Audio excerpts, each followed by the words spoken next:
Olá, sejam bem-vindos ao primeiro Conversa com o Especialista do ano. Hoje eu vou ter o prazer de receber o Hudson Pinheiro. Ele é fisioterapeuta da Secretaria de Saúde do Distrito Federal, ele é especialista em gerontologia pela Sociedade Brasileira de Geriatria e Gerontologia e é doutor em Ciências e Tecnologia de Saúde pela UNB. Um fenômeno, o cara sabe muito. Hoje a gente vai conversar, nosso tema hoje é cuidando de quem cuida.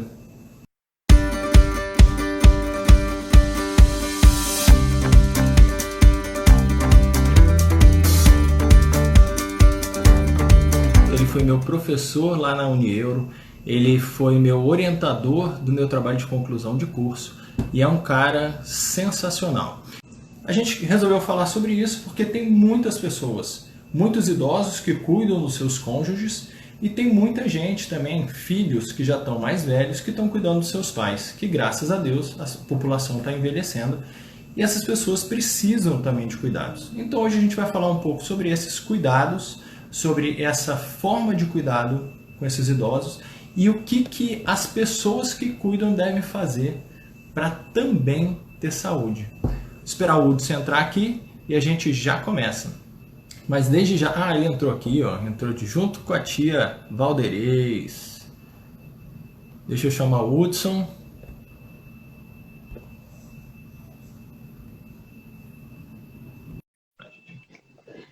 Esse Conversa com o Especialista vai ser... Hudson, seja bem-vindo ao Conversa com o Especialista. Eu estava falando aqui de você um pouco. Estava falando... Você foi meu professor de graduação, foi meu orientador de trabalho, de conclusão de curso e, além disso, um grande fisioterapeuta que eu realmente tenho assim, uma admiração incrível. Tem uma fala, antes de eu deixar você falar, tem uma fala que eu quero falar para todo mundo aqui, sua, que eu uso até hoje. O fisioterapeuta é um cara com o coração e o conhecimento nas mãos, assim. Não é exatamente isso que você falava, mas você sempre falava minha? Assim, que você falou várias vezes durante o curso que o fisioterapeuta era um cara que era totalmente coração e ele pegava esse coração e colocava todo nas mãos para cuidar das pessoas.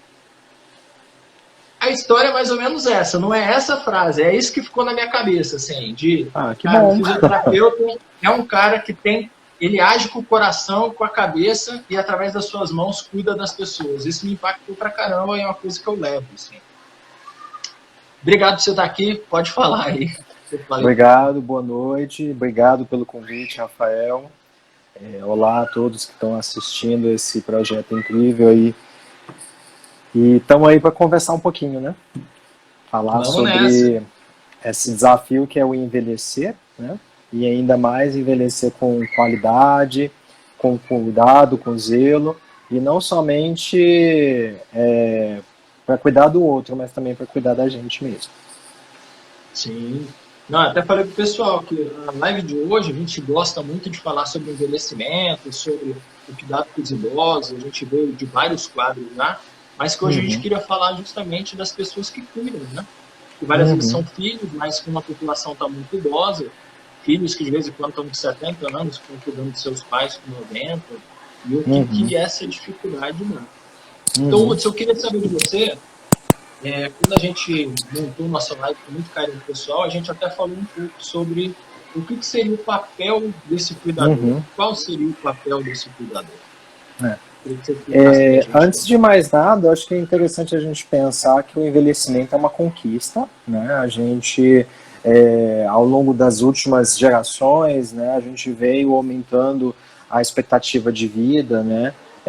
O início do ano passado, antes de pandemia, estava em torno aqui no Brasil dos 76, 75 anos. Claro que as mulheres vivem mais do que os homens, né? Enfim, porque sempre tem essa cultura do cuidado muito enraizada desde que a gente se entende por gente, né? É difícil o homem ir ao hospital. Vai no hospital para quê? Para caçar doença e tudo mais. E realmente a gente precisa entender que essa cultura do cuidado, né? E entre essas questões vinculadas ao cuidado, eu lembro quando eu comecei a estudar gerontologia, de uma fala da professora Miriam Najas, da Sociedade Brasileira de Geriatria e Gerontologia, ela falava que existe um tripé para o envelhecimento bem-sucedido. Esse tripé tem a ver com comer bem, fazer exercício e ter um motivo psicossocial, né? Você conversar com as pessoas, ter uma mente boa. E acaba que muitas vezes, quando a gente é mais jovem, né, a gente quer o quê? Trabalhar, ganhar dinheiro, pagar as nossas contas, ser reconhecido, alguém na vida, né? A gente aprende isso lá na primeira, segunda, terceira série, né? Que o ciclo da vida consiste em nascer, crescer, reproduzir e morrer. Então, assim, se a gente já nasceu, cresceu, nós já reproduzimos, temos nossos filhos, agora só falta o quê? Morrer. E aí entrou, há um tempo atrás, o envelhecer, né? Aí eu fico me questionando, quando que vai entrar o viver nesse ciclo, né? Porque a gente realmente faz um monte de coisas justamente para sobreviver, para se sustentar. E aí, pensando nessa questão toda do envelhecimento populacional, né? A gente tem vivido mais, a gente tem tido uma redução dos núcleos familiares, né? Então, as nossas avós tinham, a minha avó paterna teve 16 gestações e teve 11 filhos vivos, né? A minha tia está entrando, a tia Jussara. A minha avó materna, idem, teve 8 gestações, né? Minha mãe teve 13, eu tive 2 apenas, e aí a gente vê essa redução, e aí fica essa questão, né? Desse número menor de filhos, e como que vai ser lá na frente?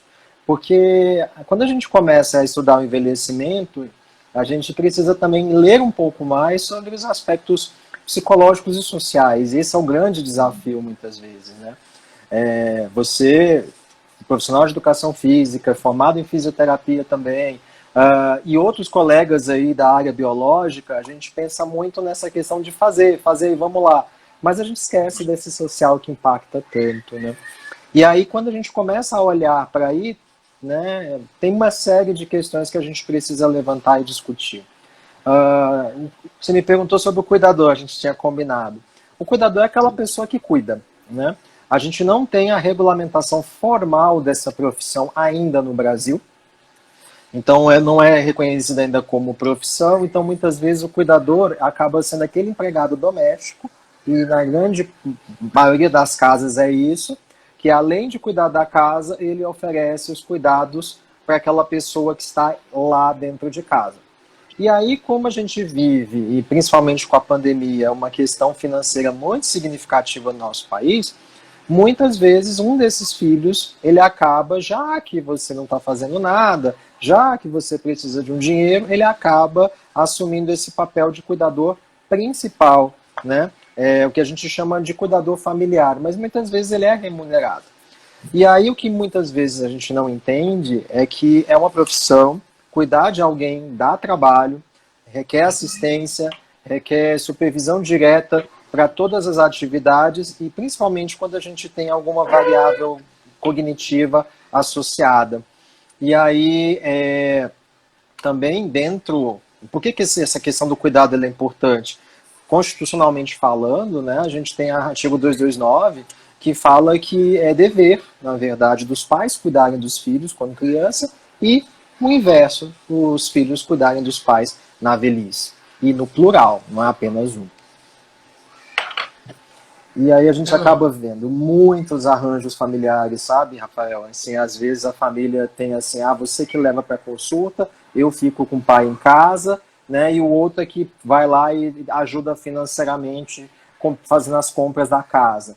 Mas muitas vezes quem está na linha de frente, a pessoa que está dentro de casa, ela acaba se sobrecarregando. E a gente tem inúmeros artigos, experiências mostrando na literatura o tanto que dá trabalho e leva uma sobrecarga. Eu até falo assim, eu achei muito e me tocou muito quando eu conversei com você, convidei você para a gente fazer a live, porque a gente vive isso na nossa casa lá, né? Uhum. Minha avó faleceu esse ano, não foi por Covid, mas ela teve um infarto, enfim. Uhum. Mas meu avô e minha avó, minha avó, né, completou 94 anos, meu avô tem 94 anos, e a gente via o peso que isso estava sendo para minha mãe, uma mulher de 70 anos. Uhum. Então, quando você falou, poxa, eu acho que um assunto que seria legal para a gente tratar quais seriam os cuidados que a pessoa que cuida tem, porque ela está envelhecendo também, né? A gente até colocou um artigo eu fiz um artigo comentado ontem, que eu coloquei aqui, sobre justamente isso, que a pessoa, o idoso, várias vezes cuida do seu cônjuge, ou no caso da minha mãe, né? Cuidava da minha avó, e ele está envelhecendo. Ele tem um processo de envelhecimento que você falou. E isso é uma sobrecarga. Então, foi um assunto que me tocou, porque eu vivo isso e conheço. A gente que trabalha com idoso, a gente sabe que é uma realidade em muitas casas, é uma realidade muito difícil. Por isso que eu achei tão legal falar. E aí, tirando o aspecto legal, que você acabou de falar, eu queria que você falasse um pouco desse cuidado pela sua experiência. A minha experiência é um pouco de pessoas que acabam que têm uma grana e você está na Secretaria de Saúde. E lá o pessoal não tem tanto dinheiro. Eu tenho vários pacientes que têm um cuidador em casa, uma pessoa que auxilia durante o dia, uma pessoa para dormir, porque a pessoa... minha mãe mesmo... Minha mãe mesmo, a gente tinha, né, no caso, a gente tinha uma enfermeira de manhã e uma enfermeira à noite. Enfermeira não, desculpa, uma cuidadora mesmo, uma enfermeira. Então sempre tinha alguém na casa da minha mãe. Então mesmo assim a gente via a sobrecarga dela. Então eu queria que você falasse um pouco desse aspecto de cuidado mesmo, que é o de quem está junto. O que você vê como esse cuidado principal? Olha, eu trabalho num ambulatório exclusivo de geriatria e gerontologia pela Secretaria de Saúde, e aí a gente tem esse privilégio de ver as mais variadas histórias possíveis e imaginárias, histórias muito bonitas, histórias não tão bonitas assim, né? Famílias que cuidam até demais e super protegem, e isso também é um problema, porque a superproteção, ela muitas vezes ela alimenta essa questão da dependência e leva a uma maior sobrecarga das pessoas que cuidam. A gente vê negligência e abandono também, né? Mas o que a gente pode começar a pensar nisso, né? Quando você tem dois patamares assim, bem interessantes. O primeiro, quando você não tem uma dependência física, né? Então, a gente tem a autonomia, que é a questão intelectual, e a independência, que é você conseguir fazer. Vamos pensar numa pessoa que ela tem as duas coisas. Ela é uma idosa com 75 e 76 anos. A minha mãe tem 63, é uma idosa jovem. E ela faz tudo sozinha, ela participa de tudo sozinha, com independência, ela passa o dia só, meu irmão chega em casa de noite para poder ficar com ela e participar, e mesmo assim ela participa muito ativamente da nossa vida.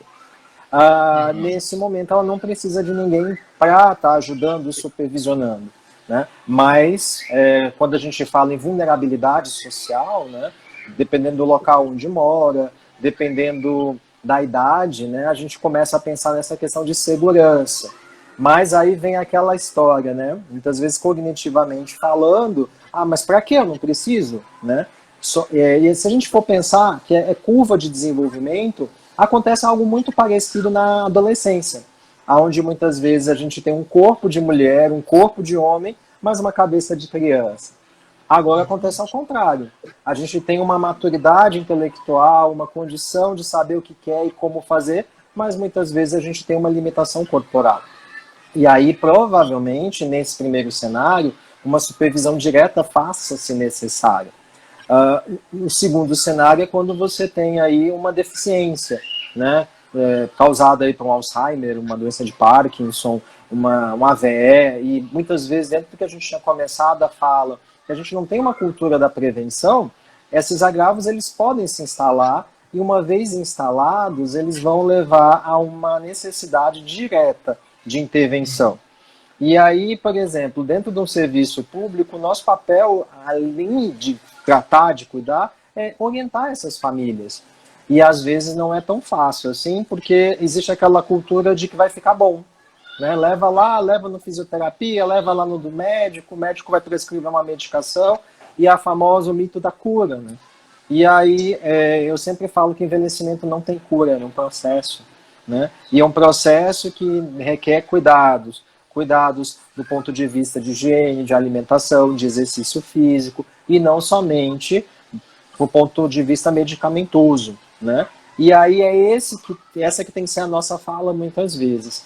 E às vezes a gente tem que ser repetitivo nessa fala, né? Toda vez que volta, repetir a mesma coisa. né, empoderar nesse contexto. E mesmo no contexto privado, a educação em saúde tem crescido bastante também, né, porque a gente precisa realmente pensar nessas questões. Porque muitas vezes você olha para a cara do idoso extremamente bem cuidado, né, limpinho, cheirosinho, né, agora quando você olha para a filha, muitas vezes acabada. A raiz do cabelo por pintar, a unha não está feita, estressada, cansada, não dorme direito porque muitas vezes o idoso está trocando o dia pela noite, ele não tem nada para fazer durante o dia. E aí muitas vezes, por falta de oportunidade, de estimulação, enfim, acaba dormindo. Deixar sentado em frente à televisão nunca é uma forma de estimular. Ainda mais se for o mesmo programa, no mesmo tom de voz. Então não tem interação, acaba que a pessoa vai dormir. E se dorme de dia, não dorme de noite. Você falou muito disso, do sono e vigília, que uma coisa que também me chamou a atenção. Você pensa lá, eu levo o meu caso, assim, né? É o que eu vivenciei dentro da casa da minha mãe. Meu avô, Alzheimer, há 10 anos. E minha avó, com já neuropatia diabética desde sempre. Então, minha avó tinha muita dificuldade de locomoção e cabeça incrível. Meu avô, perfeito corporalmente, e a cabeça dele foi embora. Então, a gente via muito isso, de um acordar o outro à noite, e virar o lance mesmo do que você falou, né? O sono, vigília, troca, o cuidador, coitado, que é o que a gente está conversando aqui. Coitado que eu falo assim, porque várias vezes ele tem que trabalhar, tem que estar ativo de manhã, o idoso dormiu, igual você falou, você deixou ele na frente da televisão, ele dormiu, à noite ele está aceso. E aí, essa pessoa não dorme direito, começa a não ter vida, igual você falou, a mulher que não pinta o cabelo, não pinta a unha, não. E começa a pessoa, o emocional dela vai embora, né? Sim. Existe um termo que a gente chama de sobrecarga e ele pode ser mensurado por várias escalas. A mais conhecida é o índice de Zarit, ela está dentro do caderno do Ministério da Saúde. Então, se eu não me engano, ele tem 7 perguntas.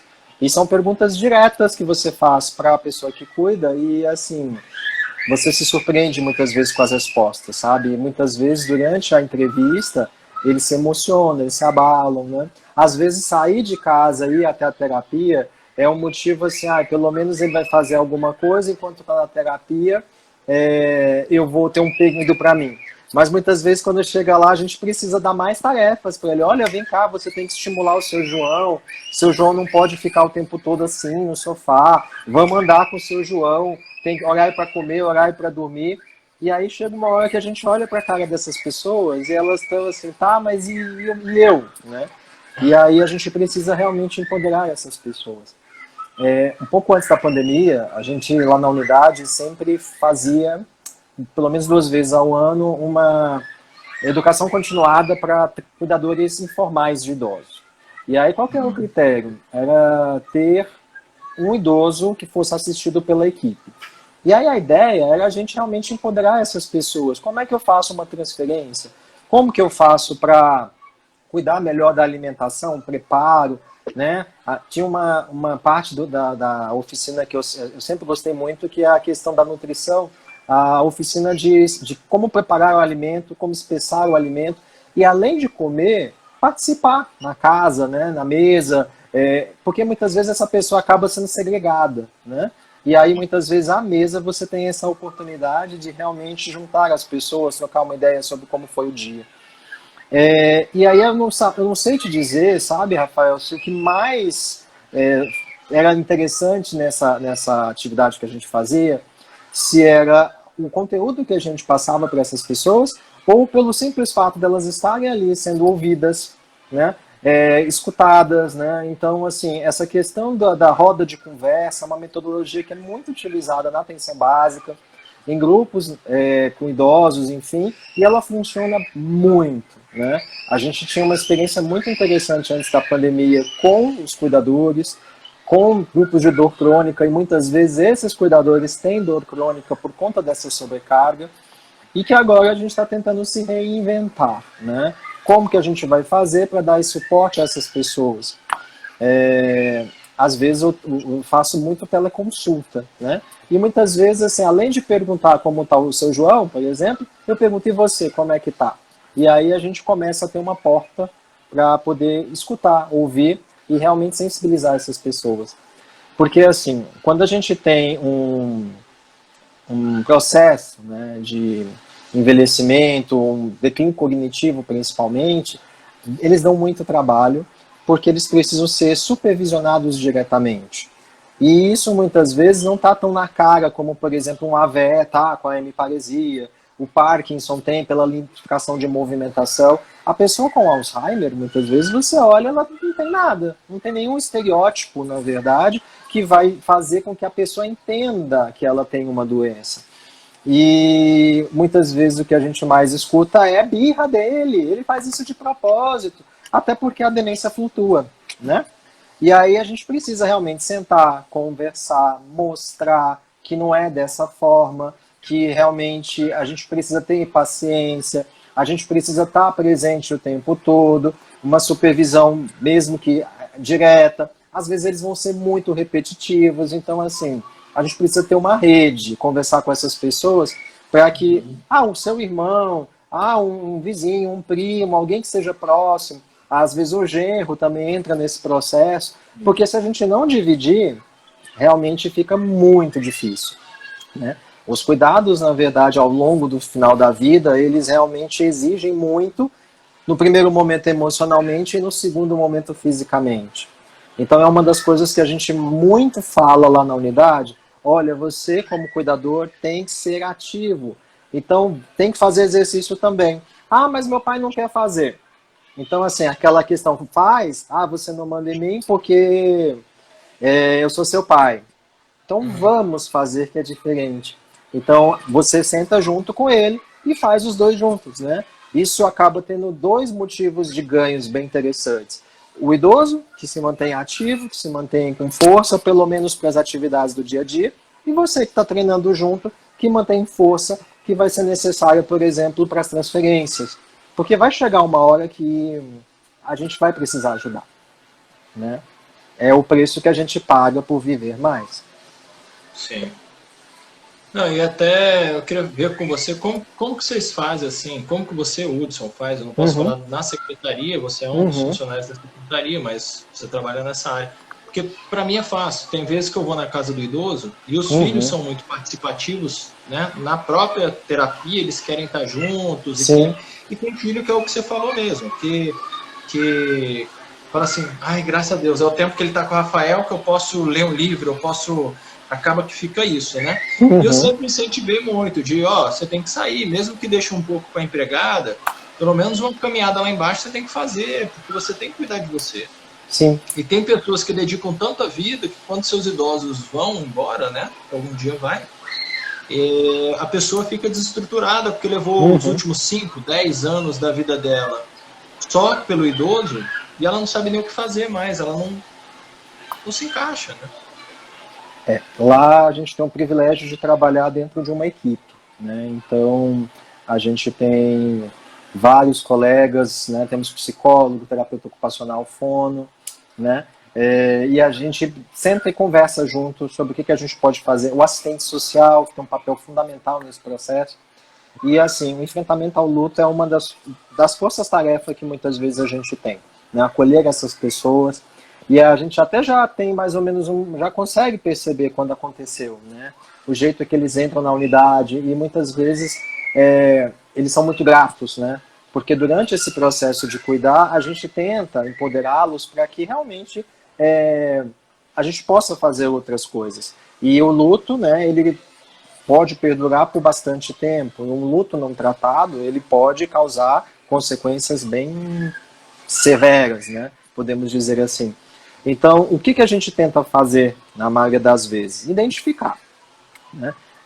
Uma sugestão realmente é utilizar a escala Zarit. A Zarit facinho você encontra no Google, está dentro dos cadernos do Ministério da Saúde, como eu já tinha falado. É auto-aplicável, você consegue passar, responde isso para mim, por favor, e depois analisa. E depois conversa. às vezes vale a pena fazer um encaminhamento para um psicólogo ou para uma rede de conversa, chamar para conversar, porque muitas vezes apenas um dos filhos é quem está tomando de conta. Ah, mas é porque meu irmão mora lá em São Paulo. Ah, o outro mora em Águas Lindas e só ele que cuida. Hoje em dia, com tecnologia, a gente consegue realmente chamar para conversar, a gente consegue organizar um pouquinho, e como eu falei lá no início, os filhos têm essa responsabilidade pelos cuidados e saúde do pai. O que às vezes acontece, sabe, é porque a família, ela muitas vezes não quer isso. A gente tem ao longo do curso da vida os conflitos que vão acontecendo, né? E esses conflitos, muitas vezes, eles... aí fica aquele famoso dilema, até onde a gente pode entrar dentro desses conflitos para ajudar. E aí uma coisa que nos últimos anos, né, quando você fala nisso da fala, você sempre foi muito coração, eu estou aprendendo a ser um pouco mais razão em alguns momentos. Porque às vezes a gente não consegue ajudar tanto só puramente, na verdade, pela emoção, né? A gente precisa ser mais técnico, a gente precisa realmente saber até onde eu consigo ajudar e até onde as outras instâncias fazem, né?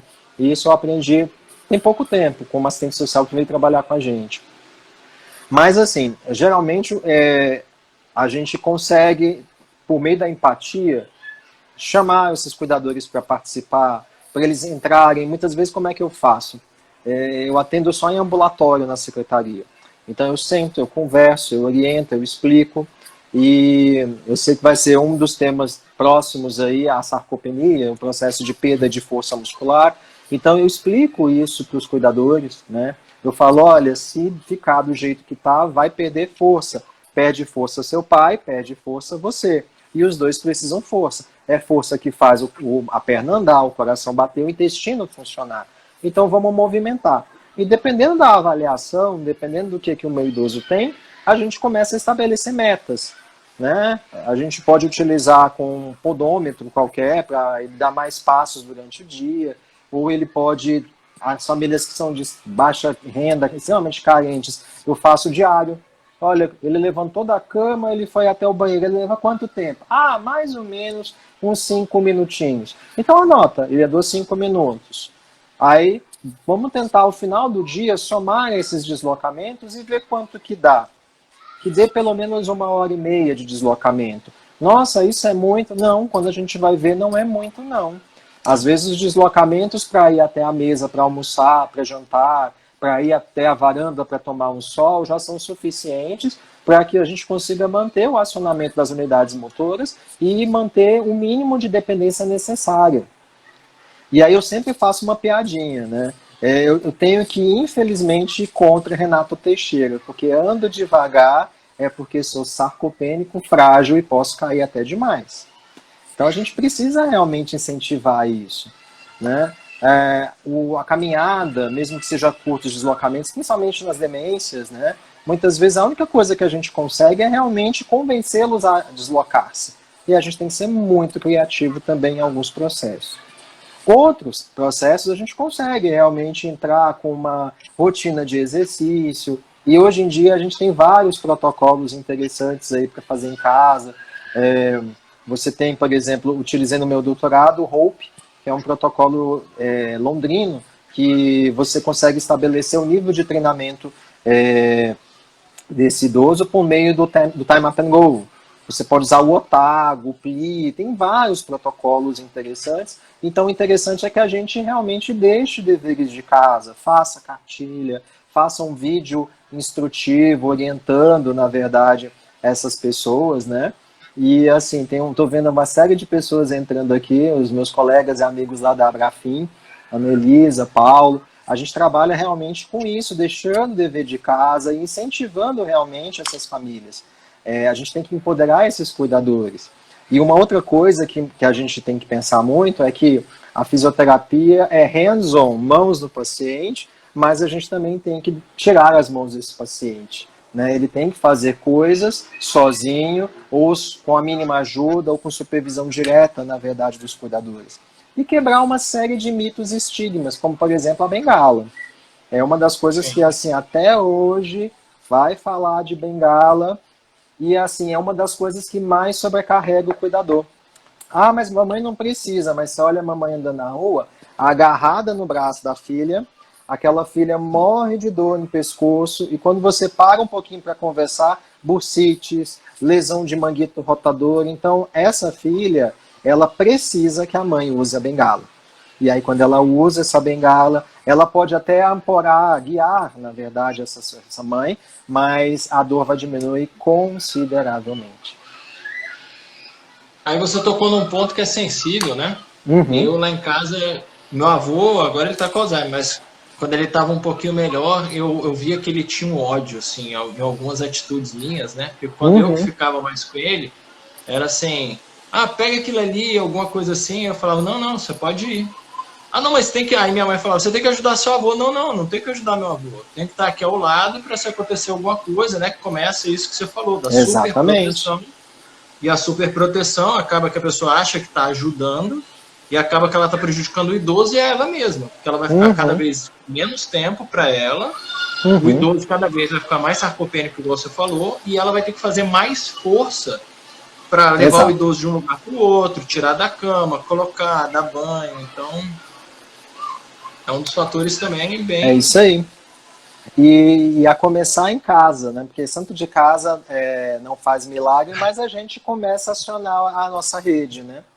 E aí, assim, a gente consegue dar um jeitinho. Eu já consegui, não diretamente, mas, por exemplo, levar os meus idosos lá para o ambulatório. Porque lá no ambulatório eu ponho um residente para atender, não sou eu diretamente, então acaba que eles escutam, né? Mas a gente precisa realmente pensar que essa questão, e isso é muito da nossa cultura, né? Da cultura brasileira, de cuidar é fazer pela pessoa. Ah, eu amo tanto a minha mãe que eu quero fazer por ela, eu quero cuidar dela, eu quero, se possível, carregá-la no colo. E eu posso fazer isso. Mas, muitas vezes, quanto mais eu faço e não deixo ela fazer, menos coisas ela faz, fraqueza vai aumentar bastante, né? E aí, dependência também. Então, a dependência, ela está diretamente relacionada à força muscular. E aí, muitas vezes, quando chega lá no ambulatório, tanto comigo como com a terapeuta ocupacional, muitas vezes a gente vê filhos se surpreendendo. A terapeuta, muitas vezes, ela pergunta assim, pega isso para mim e escreve. Uai, meu pai sabe escrever? Sabe. E muitas vezes ele ainda não escreve porque ele não é estimulado a isso. Então, tem uma teoria do envelhecimento que é a teoria do desengajamento, né? A gente vai desengajando aos poucos algumas coisas, mas é possível engajar também outras. E aí cabe a orientação, muitas vezes, do profissional, para que a gente consiga mostrar para essas pessoas. Você não está judiando, né? Eu lembro, Sim. vai fazer 10 anos que eu entrei na Secretaria de Saúde, agora em abril. E eu lembro que, assim, quando eu entrei, eu estava bem no auge, fazendo a minha coleta do mestrado. No mestrado eu estava trabalhando com neuropatas diabéticos e a gente estava vendo a relação de força muscular, né? Eu comecei a ver composição corporal, enfim. E aí o que acontecia? Ah, vamos melhorar, vamos. Eu me encantei logo de cara do conceito da sarcopenia, e aí vamos treinar, vamos fortalecer, vamos cuidar dessas pessoas. E aí eu comecei a botar realmente os meus velhos para fazer exercício. Os meus idosos, né? E aí, sem brincadeira, vinha gente da unidade inteira olhar o que eu estava fazendo com os pobres dos velhinhos, entre aspas. Porque eu botava eles para fazer exercício, eu botava eles para levantar peso, né? E muitas vezes para sair da cadeira de rodas e para ir para uma maca, eu falava, não, vai sozinho, deixa eu ver como que você faz. Ah, que maldade. Maldade não. Né? Nesse processo, eu estou avaliando o que essa pessoa consegue fazer, quais são as suas potencialidades, e dentro dessas suas potencialidades, a gente senta e conversa. Às vezes eu escuto muito assim, eu queria tanto voltar a andar, e ele está andando com a bengala. Eu falei, mas o senhor está andando com a bengala. Ah, mas é diferente. É diferente.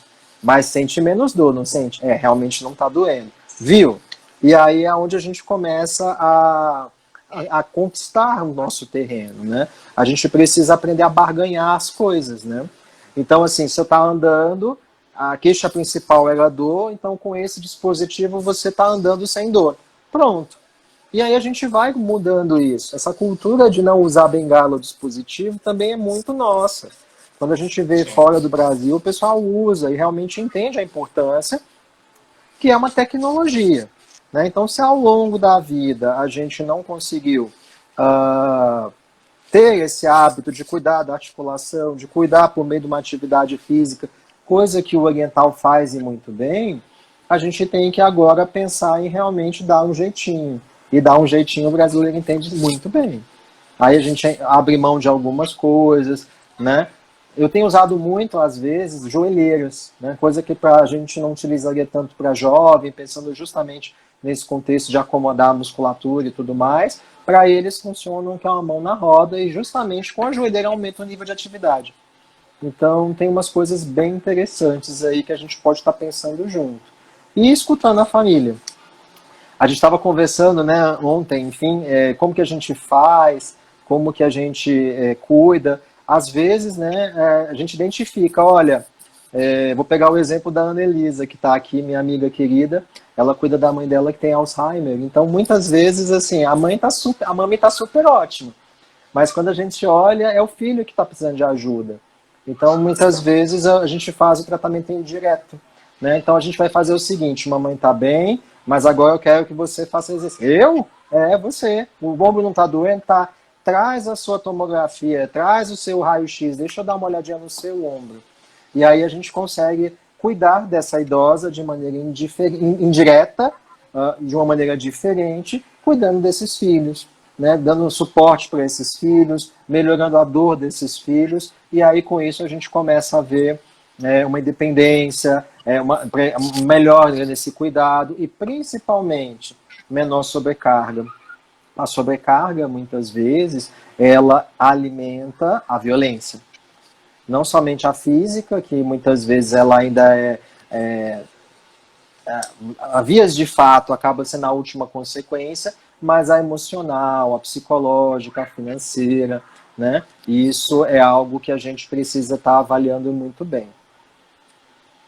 A Lili até falou aqui, reduzindo a sobrecarga do cuidador. Exato. A Lilian foi residente nossa lá, ela terminou agora e justamente o trabalho de conclusão dela foi com cuidadores, né? Ela trabalhou, beijo querida, ela trabalhou justamente com isso. E é fenomenal, porque realmente, né, a gente vê, assim, eu trabalho muito com idoso, você sabe, nós somos academia terapêutica, e a gente pega muito idoso. E a gente tem várias vezes, a gente teve agora mesmo, no ano passado, apesar da pandemia, a gente teve que reduzir nossos trabalhos, mas a gente pegou uma filha e ela me chamou para fazer uma avaliação do pai. O pai, quando eu fui fazer a avaliação do pai, o pai estava super bem, a filha estava precisando mais de cuidado que o pai. E aí ela começou, vamos colocar assim, ela começou querendo levar o pai, e hoje o pai não malha mais com a gente, e ela continuou malhando com a gente, porque ela viu a diferença que era para ela. Ela falava, não, eu tô nova, tô com 50 anos, pô, meu pai que tá precisando, meu pai tem. E ela viu que para ela não, desde que eu comecei a malhar, desde que eu comecei a ter um tempo para mim, que nem é tanto, mas eu tenho 40 minutos, 2 vezes por semana para mim, cara, como minha cabeça fica melhor, como meu humor fica melhor, minha resposta às falas do meu pai mudaram, como as dores diminuíram, né?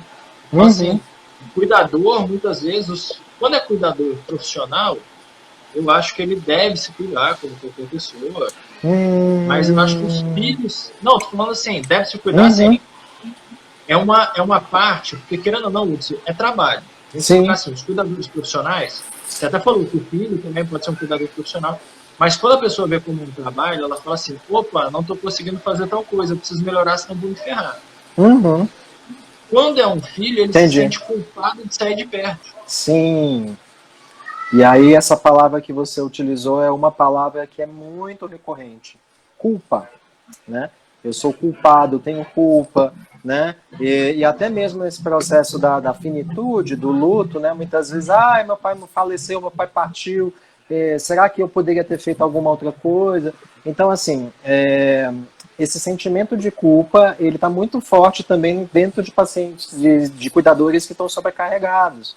Porque muitas vezes eles estão tão sobrecarregados que eles ficam culpados também. Ah, não posso fazer mais isso porque meu ombro está doendo, eu vou fazer assim mesmo. E aí, quando a gente esquece que essa dor é um limite, né, é um aviso que o seu corpo está dando, que parou ali, não força mais, porque senão vai machucar. E aí, muitas vezes, a gente acaba recebendo cuidadores extremamente machucados, não somente do ponto de vista físico, como também emocional.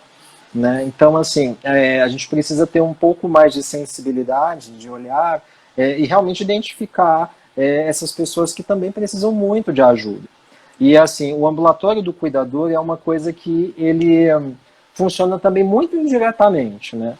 Então, muitas vezes, dentro da prática geriátrica, né, ou gerontológica, a gente acaba ajudando, né? Mas enquanto o idoso está vivo, participando efetivamente das atividades do ambulatório, o cuidador se beneficia indiretamente. Até o momento que vem a partida, né? E aí, muitas vezes, há uma quebra desse vínculo. Já aconteceu várias vezes da gente ir lá se despedir desses cuidadores, eles voltam na unidade para agradecer, muitas vezes devolver algum tipo de dispositivo, insumo que a gente tinha cedido para uso em vida daquele idoso, e aí escutar assim depois, e agora, o que eu faço? Né? E esse agora, o que eu faço? A gente realmente precisa acolher, precisa ouvir. Muitas vezes a gente consegue, a gente está com um programa de residência lá na unidade, então às vezes a gente consegue com um jeitinho lá, pelo menos uma escuta, acolhimento, na verdade, desses cuidadores muitas vezes, para que a gente consiga, pelo menos, acolher essas pessoas, né? Nesse momento que é tão difícil. E assim... Perdão. E assim, o cuidado, na verdade, o que é cuidar? Né? Ah, eu estou cuidando, eu tenho cuidado. Então, assim, é uma série de atitudes que você precisa ter em relação a alguma coisa, né? E aí tem uma série de questões subjetivas e culturais envolvidas nisso. Então, acho, aí agora é uma opinião minha, que a gente precisa realmente escutar, e escutar bem, na verdade, mesmo aquele paciente mais poliqueixoso, porque dentro daquilo, às vezes é a forma que ele tem de chamar a atenção se queixando mais, porque ele só foi ouvido quando ele reclamava demais. E aí, a partir do momento que você escuta essa pessoa, que você consegue trazê-la, né? Tem vários idosos que rodavam muito, vários outros colegas, chegaram lá em mim e falaram, agora o senhor é meu paciente pro resto da vida, até quem partir primeiro. Ah, Só que isso não quer dizer que o senhor vai ficar vindo aqui 2 vezes na semana pro resto da vida. Vai depender de como o senhor tiver. Vamos lá? E a gente começou a escutar. Aí vira e mexe, aparece lá para eu falar, não, aconteceu isso, aconteceu aquilo. A gente vai lá, a gente resolve a queixa dele e pronto, ele volta para a vida, volta orientado. Né? Então a gente precisa realmente disciplinar, não somente os nossos cuidadores, né, os nossos idosos, mas a nós mesmos também. Né? Porque, como você bem falou com o exemplo da sua paciente, às vezes tempo a gente não tem. E aí a gente precisa realmente investir nesse tempo para nós mesmos, né? Como fisioterapeutas, a gente carrega muito peso, a gente faz muita força, então haja pescoço, né? Haja coluna. Então, se a gente não tiver um tempinho para nós mesmos cuidarmos de nós mesmos, aí a gente realmente vai sentir bastante dificuldade. Diga lá. Eu falo muito com meus pacientes e principalmente para quem cuida, né? Hoje mesmo eu estava saindo lá do grupo onde eu estou aqui, presencial, e eu encontrei com um senhor que ele cuida da esposa que tem Alzheimer, mas ele também é senhor, então eles não têm filhos aqui em Brasília, ele tem uma cuidadora que auxilia, mas à noite eles não têm. E ele tem dormido super mal, porque ela acorda várias vezes à noite, pelo que você falou, da troca do dia pela noite, várias vezes. Ele precisa fazer alguma coisa na rua, a cuidadora é super gracinha, mas não, vamos ver um pouquinho de televisão e tal, e a senhora dá umas cochiladas e tal, e ele fica muito mal. E ele foi para levar a esposa. E eu falei assim, legal, a gente vai cuidar da sua esposa, mas eu quero saber quando que você vai dar oportunidade pra gente cuidar de você. Aí ele chega, eu falei, quase que eu falei o nome dele aqui. Eu falei, a gente precisa cuidar de você, porque pensa só, você fala pra mim que você tá morrendo de dor, não dorme direito, fica nervoso, já tá doente, já... Beleza. Você tá falando que você tem que cuidar dela. Se você não cuidar de você, de repente você parte primeiro, quem vai cuidar dela? Aí ele tomou um susto. Eu falei, uai, ela tá ali com o Alzheimer dela, ela tá bem fisicamente. Agora o senhor que tá tendo desgaste emocional, não tá dormindo de dia, não tá dormindo de noite, não tá... Eu até brinquei com ele, eu falei, nossa, você... Quase que eu continuo. Eu lembrei muito do senhor, porque meus filhos de vez em quando acordam à noite, mas eu tenho 40 anos. Eu tenho 41 anos. O senhor está com 70 e pouco, meu Deus do céu, eu já acordo no outro dia destruído, imagina o senhor, né? Então, e aí a gente conseguiu convencer, foi minha felicidade, que a gente conseguiu convencer. Hoje ele é mais adepto e chega lá, de vez em quando fica um tempão lá. Ele conseguiu desligar isso da cabeça dele, que ele não podia se permitir sair sem ela. Porque minha esposa, ela precisa de mim, cara, eu preciso de você, mas não sei. Se ela precisa de você, se cuida, porque senão você vai antes. Exatamente. Lá vocês também percebem muito isso? Sim. Sim. Até mesmo dentro do Alzheimer, muitas vezes, assim, a pessoa que fica mais com o idoso é aquela pessoa que acaba virando a referência, né? E aí, assim, mas se eu sair, a Maria vai ficar me perguntando por mim o tempo todo? Vai, cadê Maria? Ela foi na feira. Mas cadê Maria? Ela foi no açougue. Então, assim, às vezes a gente realmente não. Você vai e a gente vai... a terapeuta ocupacional que trabalha comigo é maravilhosa. A Tiara, ela entra, monta uma rotina e aí a gente dá as famosas desculpinhas do bem. Não, foi na feira, na padaria, não voltou ainda, deve estar assando pão. E a gente, às vezes, tem umas tiradas ótimas, né? E eles têm umas respostas maravilhosas também. Às vezes eu me divirto com algumas tiradas, muitas vezes, que alguns idosos com demência nos dão, né? Mas, assim, é muito sofrido, tanto para eles como para o próprio cuidador. Porque flutua, né? Ao mesmo momento que a pessoa está totalmente fora da casinha em determinado momento, de repente ela tem um momento que ela entrou numa realidade, né? E muitas vezes nessa realidade, onde que ela está, o que ela, aquela casa, aquela não é a casa dela. Então a gente sempre orienta muito, dentro do Alzheimer, nessa questão de muito cuidado com o ambiente onde essas pessoas estão, né? Então, de repente, nesses momentos, mas como é a sua casa? Na minha casa tem a parede azul. Pinta a parede do quarto dela de azul, porque de repente faz com que ela reconheça que aquele elemento lá, nem que seja um pedaço da parede. Só não lembra? Olha a parede azul ali, mas as outras ela mandou pintar. É verdade. Pronto. Já foi um motivo para ela poder se situar, né? E realmente a gente precisa. Tem uma geriatra que trabalha comigo, ela fala das cercas, né? A gente precisa realmente criar essas cercas, né, desses limites, né, para que a gente consiga realmente ajudar essas pessoas. E essa cerca também do cuidador é justamente assim, não pensar que só existe aquele ente sendo cuidado.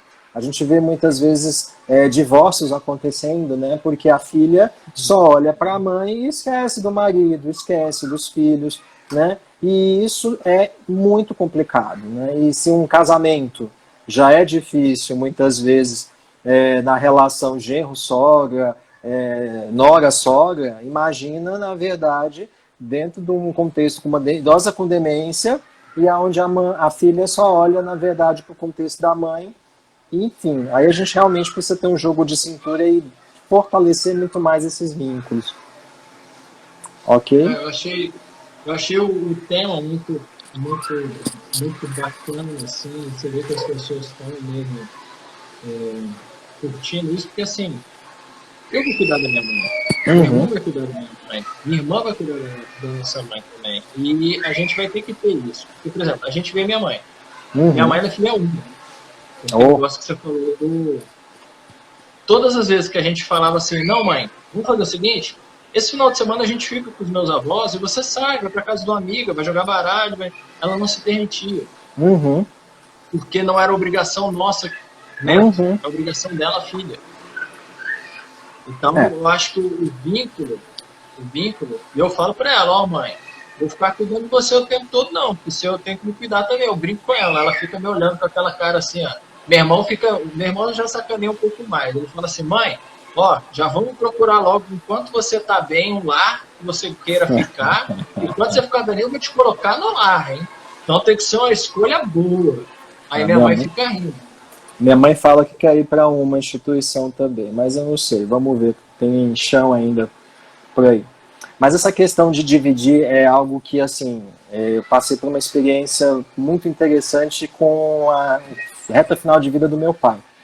Meu pai teve câncer de bexiga e os últimos 3 anos dele foi nessa peleja toda, na verdade. Ele é ostomizado, então realmente precisava de uma série de cuidados e acabava que a minha mãe, né, ela ficava muito preocupada, estressada em relação a isso.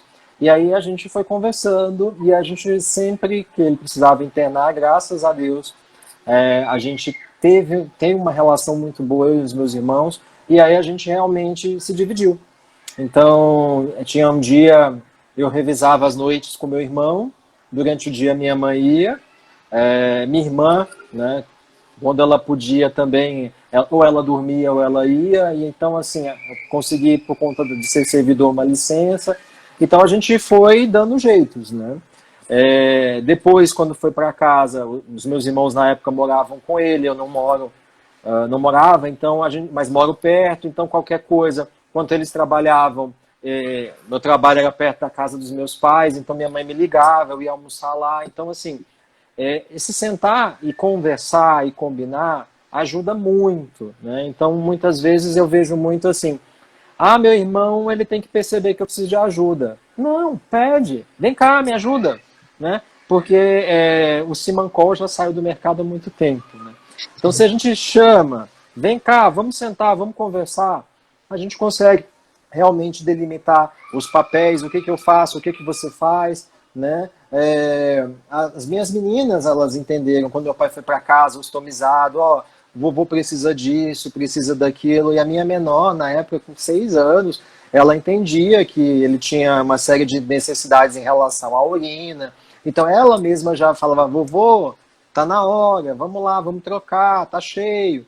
E a gente teve a oportunidade de viajar com meu pai, né? Foi o último desejo que ele tinha, isso foi em 2019, início do ano. Ele queria, na verdade, ir para a praia. A gente foi para João Pessoa e ele foi a última viagem que ele fez. E entrou no mar, né? Curtiu, aproveitou bastante. Então, isso que é o mais importante, né? A certeza de que a gente fez o que a gente deveria ter feito e com amor, com carinho, com cuidado, né? É isso, né? E essa questão mesmo de realmente se comprometer em fazer as coisas não somente pelos outros, mas primeiramente pela gente. Porque a gente é que vai ofertar esse cuidado. Né? Você falou ao longo dos seus 40 e tantos anos aí. Eu vou entrar nessa casa agora. Então, assim, é uma das metas que eu quero que a gente começa quando entra no Zenta a pensar, e agora, né? Vamos começar a pensar nesse cuidado, nesse zelo, a começar por mim. Porque se eu não estiver bem, eu não consigo cuidar dos outros. E aí nisso a gente tem uma série de inspirações aí nas práticas orientais. Tem uma que eu tenho feito regularmente, ela se chama Lian Kun, já ouviu falar? Não, Do assim, Lian pelo Kun. nome não. Ela, na verdade, ela foi fundada na década de 70, né, lá na China, e eu fui fazer aulas de Tai Chi Chuan, e aí o professor, onde eu fazia a aula, ele começava sempre com Lian Kun. São 18 movimentos, e esses 18 movimentos divididos em 3 grupos de exercícios, né? A primeira anterior, a segunda posterior, né? A anterior começa de cima para baixo, a posterior de baixo para cima, e a terceira, ela é de dentro para fora, né? Pensando em princípios ligados ao yin yang, expansão, relaxamento. Então, assim, eu gostei, eu faço regularmente. Ano passado, durante a pandemia, eu fiz um curso, tem um local aqui em Brasília que oferece treinamento, e é uma coisa que me relaxa. Eu tenho um DTM, disfunção, então, assim, quando está muito atacado, eu desarmo bem e ajuda a relaxar um pouquinho. E aí foi a forma de começar a sair dessa rotina acelerada de fazer um monte de coisa, de querer resolver um monte de coisa, a começar a cuidar de mim. E é pelo menos o início, o gatilho. Então, quem está nos escutando, que está sobrecarregado, tem que cuidar de alguém, arruma um tempinho. Nem que seja meia hora para andar na varanda ou para dançar. Né? Aumentar esse nível. Aumentando esse nível de atividade física, a gente vai prevenir uma série de agravos aí, cardiocirculatórios, manter força e continuar na luta aí, porque temos muitas pessoas que dependem da gente. É isso que eu ia te perguntar até agora. Porque, assim, nosso papo, eu entendi várias coisas da sua concepção, né? Mas eu queria que você falasse, não eu. Porque, assim, mas pelo que eu pude pegar, os fatores principais que você falou é a pessoa continuar em movimento, Sim. a pessoa continuar fazendo um exercício, cuidando, que nem você falou. Isso aí é uma técnica que te relaxa. Então, relaxar, você já está cuidando da sua mente. Seja por meditação, seja por essa técnica que você usa, seja pela própria caminhada ou dança que você colocou. Então, eu queria que você falasse assim para mim, se a gente fosse falar hoje para os cuidadores, para os filhos que estão cuidando dos pais, né? Ou para os próprios cônjuges que estão cuidando dos seus maridos, qual seria a principal dica para eles como cuidadores, assim, como alguém que cuida de alguém, para se proteger e continuar cuidando dessa pessoa que eles têm com ele? Exato. Então a gente reforça aquele tripé do envelhecimento bem-sucedido, né? A gente precisa de uma atividade, um exercício qualquer, para que a gente consiga manter essa matriz muscular ativa, né? A gente sabe que a contração muscular, além de força, ela vai ajudar a equilibrar N coisas, né? Pressão, diabetes, né? Dores, né? Então, a gente não trata dor só com choquinho nem com calor, a gente trata com exercício mesmo. E cada vez mais a gente vê evidência em relação a isso. A gente precisa comer bem, né? Então, o alimento, né? E principalmente não apenas a questão de comer por comer, mas também o como comer, né? E dentro desse como comer, sentado numa mesa, é um processo muitas vezes que a gente reforça e resgata uma série de relações há muito tempo abandonadas, né? Que é o aspecto psicossocial, né? A gente precisa realmente fazer pela outra pessoa em vida, né?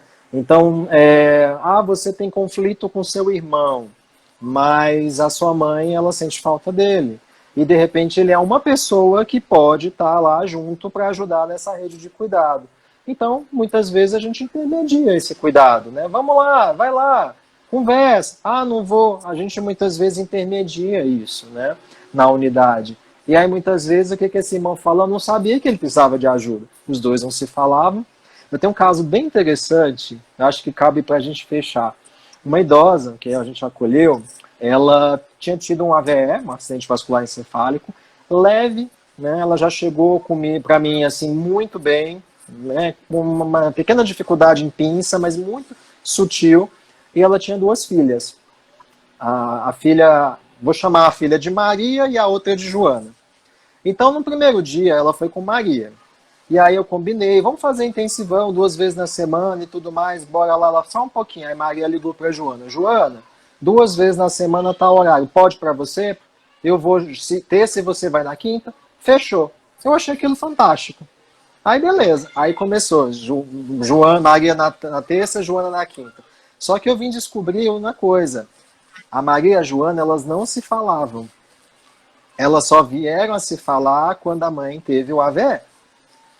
E aí o que acontece? A idosa estava indo super bem, mas de repente ela parou de melhorar. Aí eu descobri o que aconteceu. E aí eu fui observando, e lá na prática eu gosto, muitas vezes quando tem residente ou estagiário, eu tenho um espaço para observar bem as relações das famílias. Eu comecei a perceber uma coisa e eu peguei um gatilho do que a paciente falou. E aí eu falei na terça-feira com a Maria. Maria, o que você está achando da sua mãe? Eu não sei, mas eu acho que ela parou de melhorar. Eu falei, eu também acho. E por que você acha que ela parou? Aí Maria me falou, você sabe que eu e Joana não conversávamos até ela adoecer? Aí eu falei, fiquei sabendo. Aí na quinta-feira eu fiz essa mesma pergunta para Joana. E a Joana fala, eu acho que é porque ela tem medo de eu não falar mais de novo com Maria. E aí a gente fez um acordo, né? E esse acordo eu consegui fazer junto com as duas, sem ter mediação de ninguém, elas duas perceberam. Olha, vocês não precisam ser best friend forever. Vocês precisam ser as filhas dessa senhora. Então, assim, vocês não precisam concordar, uma pode ser Lula, a outra Bolsonaro, não tem problema.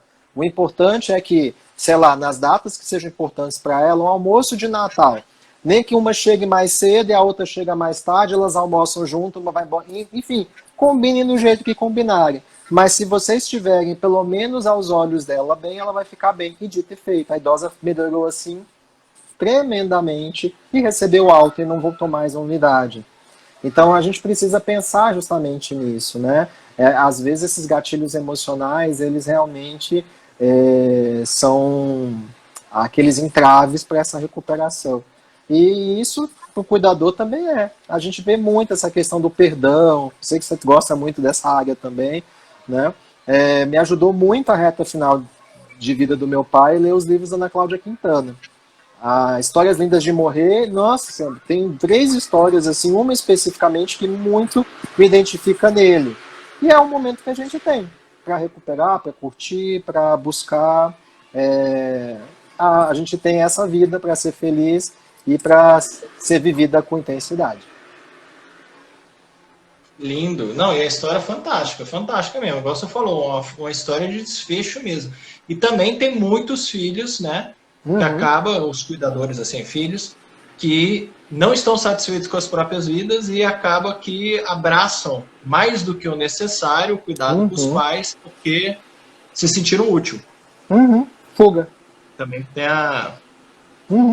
Pelo menos agora eu consegui conectar a caixinha do meu pai e ele vê que eu sou útil para alguma coisa. Ou meu casamento tá ruim, eu vou me mergulhar cuidando do meu pai, porque eu tô lá fazendo alguma coisa, eu tenho uma desculpa para não voltar para casa. A gente vê muito isso, sabe? E aí essas desculpas no primeiro momento que podem ser fugas, muitas vezes elas acabam levando a mais sobrecarga, mais fardo, né? Enfim. É uma área assim que a gente precisa olhar com muito cuidado e com muito carinho para essas pessoas. Porque essas pessoas, muitas vezes, elas não são vistas. E a gente, como profissional de saúde, muitas vezes faz o quê? Como assim você não está vendo isso no seu pai? Como assim você não está fazendo isso? Então, assim, às vezes a gente vai no primeiro momento, eu até falo para os cuidadores, no primeiro momento eu preciso saber, por que você não faz, né? Não faço porque eu não dou conta. Aí, beleza, eu identifiquei porque a gente é treinado para ver o que não está acontecendo legal, e aí agora a gente vai acolher e vamos falar, então vamos lá, você não está por conta disso, eu vou te ajudar. E aí é uma mão que lava a outra e as duas seguem o seu rumo contentes, paralelo. Perfeito. E você falou que tá mais razão ultimamente, mas você continua com o coraçãozão aí, porque não é qualquer pessoa que tem todo esse cuidado com o olhar familiar para ter uma sensibilidade de ver isso dessa cura dessa idosa, dessa estagnação do tratamento por um problema familiar. Então isso é coração, Hudson, não tem jeito. Não tem jeito. Mas então, para isso a gente tem que ter tempo, sabe? Então, assim, até para ser um bom profissional e conseguir ver essas nuances, eu preciso ter tempo. Então, se eu não tiver um tempo para mim, se eu estou estressado, eu vou levar para a minha terapia todos os meus problemas e eu não consigo ver, muitas vezes, uma situação que é gritante. Então, assim, cuidar de quem cuida é começar a cuidar de mim. Então, o que é cuidar de mim? O que eu gosto? Há quanto tempo eu não faço aquilo que eu gosto? Seja ouvir uma música, ouvir... Tem muito tempo que você não faz uma coisa que você goste, Rafael? Cara, eu sou daquele que eu tenho essa concepção há muito tempo. Eu sou um cara que acorda de manhã para fazer um ritual matinal, para cuidar de mim, para respirar, antes de dormir, fazer uma meditação. Mas ao menos chega, pai, tá bom, bora. Aí depois a gente volta. Não, então, meus filhos eu coloco para dormir antes da live até. A live aqui é 8h15, que eu coloco os meus meninos para dormir às 8. Então eu vou fazer isso tipo 9h30, 9h40. Eu realmente coloco a música, eu vou sentar, vou fazer uma respiração mais tranquila. Então eu tenho muito cuidado comigo. Putz, se você não ficou sabendo, eu vou te falar aqui pela live, eu tive um AVC no ano passado. Sério? Sério, estava trabalhando, tive um AVC, graças a Deus não aconteceu nada. Eu percebi muito rápido o AVC que eu tive. Eu comecei a ter enjoo, vômito. Eu falei, cara, neurológico, vou pro hospital. Eu cheguei lá, a médica falou, e aí, o que você acha que você está tendo? Pressão 13/8. Falei, eu acho que eu estou tendo AVC. Ela, por quê? Eu, por isso. Aí no hospital, meu braço esquerdo e minha perna esquerda pararam. Nossa. E aí quando foi ver, eu tive um AVC com bloqueio de... eu tive cerebelo e tronco encefálico, que pegou a artéria basilar. Rapaz! Mas foi um AVC isquêmico. Então, rapidinho, como eu já estava lá, peguei aquela primeira hora de ouro, né? E graças a Deus não precisei. E aí a gente se cuida mais ainda. Eu sempre me cuidei, Exato. mas aí eu cuidei mais ainda. Então, esse cuidado realmente tem que acontecer sempre, igual você falou. É isso aí. Você se cuidar, porque a gente mexe, igual você falou, o fisioterapeuta mexe o tempo inteiro, pegando gente, colocando o tanto de fisioterapeuta que a gente sabe que está baqueado, né, assim, de saúde. Então, cuidar de quem cuida, por isso que eu achei tão fenomenal o tema que você colocou pra gente, que serve para os filhos, serve para nós da área de saúde, porque várias vezes a gente cuida e não se cuida. Então, para nós da saúde tem o sobrecarga para os cuidadores, para a gente tem o burnout, né? Que aí é ou burnout, enfim, alguns falam que é francês, mas burnout, enfim, que é justamente essa questão de esvaziamento e esgotamento, que a gente tem que tomar muito cuidado para que ela não aconteça. É isso. Hudson, eu sou extremamente grato por você ter aceitado o convite. Eu realmente admiro muito o seu trabalho. Fiquei muito feliz quando você aceitou estar aqui com a gente. Realmente, assim, eu vi o seu cuidado na parte de neurologia quando você estava lá na faculdade. Né? E foi, assim, fenomenal e realmente pode não ter sido do jeito que eu falei, mas eu sempre falo uma coisa assim que me impactou, esse lance do fisioterapeuta é um coração grande, com um cérebro que pensa e tem o serviço às mãos das pessoas. Eu achei fenomenal e eu uso isso para mim. Obrigado. Obrigado aí pelo carinho. Obrigado pelo convite. Gente, obrigado a todos vocês. Obrigado mesmo. Espero que tenha ajudado. Esse material aqui depois a gente joga no YouTube e fica lá à disposição para que vocês possam assistir. Várias pessoas que gostam da live depois retomam a assistir. Tem gente que depois indica para outras pessoas. Então a gente deixa esse material bonitinho no YouTube para vocês poderem aproveitar durante bastante tempo. Gente, fiquem com Deus, tudo de bom. Hudson, Valeu, mais Rafa. uma vez, obrigado. Obrigado pelo convite. Beijo, Flaviana. Beijo, Rebeca. Quem mais que passou aqui? Anelisa, Jaque. Tem uma galerinha aí passando aí. Obrigado aí pelo prestígio. Tia Juju, beijo. Um beijo, gente. Tchau, tchau. Fiquem com Deus. Tchauzinho. Valeu.